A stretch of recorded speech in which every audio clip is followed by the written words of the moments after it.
Okay, so this is the EPO jet with the defective motor from Hobbyking. See how the bell is out of balance. And on a 3-cell,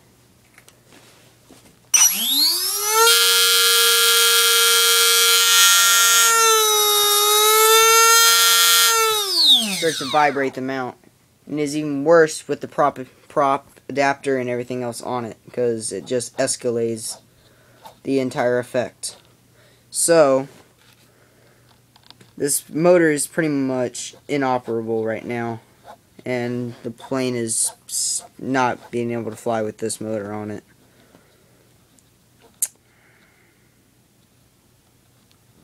And we have realized also that is not, since the shaft and the bell are one piece, this entire area in here needs to either be replaced or preferably an entirely new motor, because just in case something else is bad on it.